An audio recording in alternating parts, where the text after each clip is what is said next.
Hey guys, welcome to the Together for Good podcast, your guide into the real and inspired marriage and life adventure that you never knew was possible. I'm Meredith Osterhaus, the daughter of your hosts, Dan and Melodie Griffin. Mom and Dad's teaching, stories, and experiences with lots of laughing mixed in will move you to make your marriage last, all while making a difference in the world around you. Are you ready? Here we go! Hey, we're back and we're glad to see you. Hope you guys are doing well. We've really enjoyed this series about the 4 different types of temperaments, of personalities. But before we jump into that, let me remind you, April 24th is coming up. Maybe a little quicker than you think. Yeah. What's really coming up is Christmas. This past weekend, we had our great big Christmas musical at church. So if there's some little bags under my eyes, you'll know why. It was awesome. It was fantastic. But yeah, Christmas is coming up, so it's a great time to think about making some plans for maybe some surprise Christmas presents or the new year. I would say our first annual, but annual means it happens every year. This is the inaugural. That's inaugural. I like that word. The Marriage Adventure Weekend with Together good. for Good. The 24th, 25th, and 26th of April. We've got a lot of cool things that'll be planned, but the space is really tight. If you have any interest, you really need to go ahead and get us an email letting us know what your thoughts might be and how you might want to be a part of it. We just love to go ahead and start that conversation with you. You bet. But we've been getting some good feedback on the series that we've been doing, and folks have kind of been reaching out to us saying, I'm not even sure which type I am, or they say, oh, I know which type I am. But it's interesting to think about what type your spouse is and how you guys can best love each other and best honor each other well. So let's talk a little bit about what we've talked about real quick. We've talked about what we've talked about. Let's talk about what we've talked about. Yeah. We've talked about our friend Dan Griffin, who is a director. And we've talked about our friend Melodie Griffin, who is a relator. Yeah. And then we've talked about what both of us also have, and that is a socializer. Yep. So with the director, it must be finished. As we prepare for these podcasts, dude over here is like, come on, let's get this thing on. Okay, while you're waiting, this is how I said we were going to do it. And I'm over here like, hey, my shirt has avocados on it. He's like, Melodie, come on, stay with me. Yeah, the relator must be friendly. It must be gentle. Yes, it must. Everybody is at peace. Let's all be friends. Yeah, the socializer is it's got to be fun. And so we can jump into that role really quickly. We both kind of get into that one, so that's cool. Again, just to make sure that you understand, in case you haven't, this is the first one you jumped in on, people are different, and there's no right or wrong. It's just the fact that it's a reality. And one of those differences, some people are more direct, some are more reserved, some are more people-focused, some are more task-focused. So that's really where these breakdowns lie is, for example, that director, they're very more task-focused and they're direct. But today we're transitioning into you're gonna talk about the thinker, and this is not something that Dan or I either one have. I don't have a bit of thinker in me, and some of you are out there saying that. I mean, you are a thinker. You do. You have great thoughts. You're very smart. You're very intelligent. Yeah. But your temperament is not what is called gets you everywhere. The thinker. Some people might call it melancholy, which can also have a wrong connotation of what we're trying to say. It's C if you look at a disc profile. So the thinker, for the thinker, it must be flawless. I have some dear friends that are thinker. I have some colleagues that are thinker. They make me better because they think of things I don't think of. They don't just think of it and move on. They literally, they process and they marinate and they chew on it, and they'll come back. They solve more problems that never existed than you could possibly imagine. But the thing is they are out in front of it because they're precise. They're an internal processor. They typically, like for me, I verbally process. Most thinkers are going to internally process. So yeah. Yeah. So what are some tall tale signs? Yeah. of a thinker. You just mentioned one of them, an internal processor. In fact, sometimes you can see it happening with the thinker. They're literally thinking as you're talking. You can see them working. And I was saying to you when we were preparing for this episode is that they're often misjudged. Yeah. Because they got it all going on inside, and sometimes their face might do something or their body language might do something. A colleague of mine will get upset with himself when he's doing something. And he's told me before that sometimes other people think that he's mad at them. Like he'll be like, come on. Oh, yeah. And he's talking to himself. Thinkers can really be perfectionist. Very much. Which can really kind of paralyze them sometimes. And a lot of times people think thinkers are really organized. They're not. They tend to be a lot of loose ends because it's not perfect yet. If it's not perfect, I can't do it. I can only do it if it's perfect. Thinker's the person that they'll get all the way to the end of a project and they say, "Oh, it's terrible." Ball it up, throw it away, right, and start all over. And so that's a challenge sometimes. Thinkers aren't quick to share their feelings. Part of that is they're more reserved. They're not as direct. They're controlled. They're more careful. I love more that guarded. word. Careful. Yep. They're careful. They're careful in everything. And relationships are no different. They're careful in their relationships. They may feel slow to you to do something, but it's because it matters so much. It's not that they don't care. They like to stay in the background. A lot of times, yeah. And we've already talked about the fact that they tend to be analytical. Now, again, I think I can't say this too many times. There's not a right personality or a wrong personality. This is the way, if you are a thinker, if your spouse is a thinker, that's the way God wired them up. It's beautiful. But with every strength, there comes growth opportunities, right? And weaknesses. So let's talk about how the thinker can do a little better job of interacting with each of the different personalities. That's so helpful. So helpful. The thinker with the director. Let's start there. Thinker, if you're working with a director, summarize, because I can promise you this: the director is going to make a quick decision, right? They're ready, fire, aim. Where the thinker can be ready, aim, ready, and have a hard time firing. So that's a natural challenge that they can have sometimes. So give a good summary so that the director, if they're in a decision making mode, they're able to do so quickly, because that's going to happen. So summarize. And here's what I love about thinkers in my life: they slow me down. So don't be shy to slow the director down. That's a value proposition that you're bringing to the relationship. So how do you slow down a director? You tell me. How do you slow me down? One of the things I'll do is I'll get you to restate what it is you're telling me. Okay.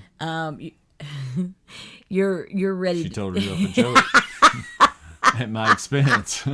You are ready to go. Like, while you're making the decision, you're dialing the phone to let them know. You know what I mean? And I'm like, hey, can we give this 5 minutes? Like, tell me again what it is. Like, say it out loud again to me. Then you hear yourself say it again. Here's another good one, because I hate loose ends.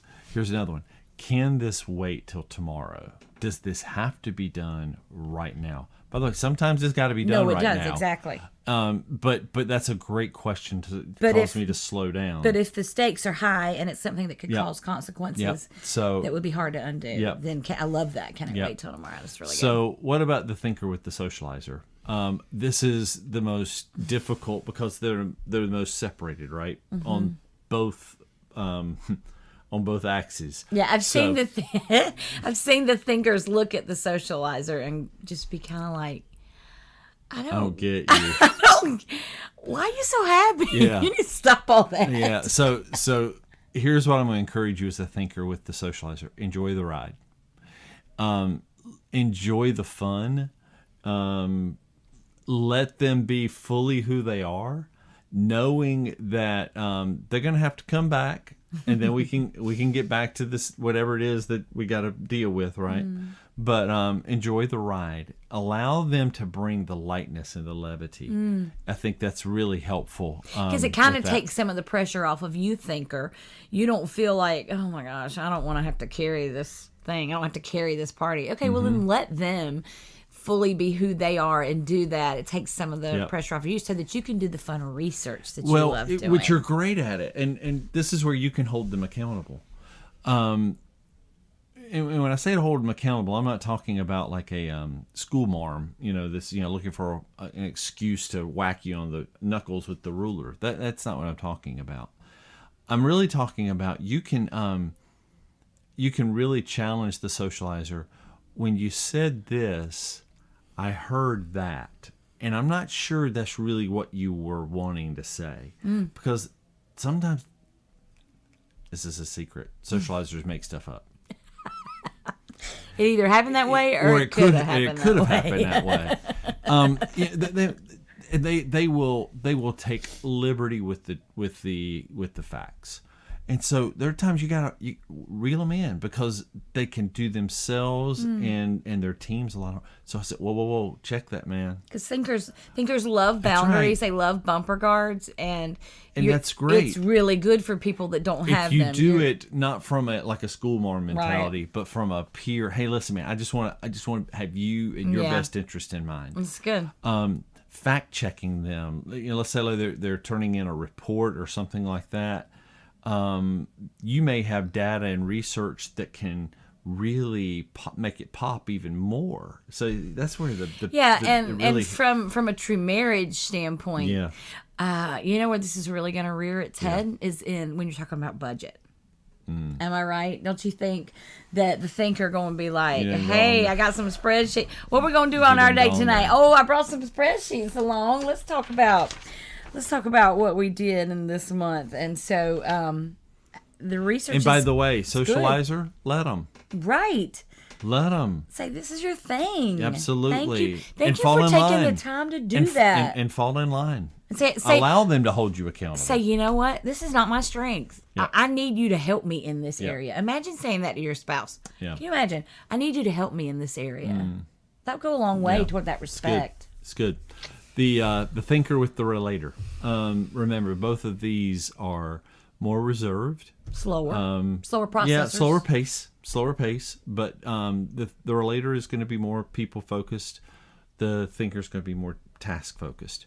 By the way I describe a thinker most of the time is these are the people that they believe Microsoft Excel was created on the 8th day. I mean, they just love it. Put them in a room by themselves, put bread and water under. They'll stay in there for weeks, and they're totally happy.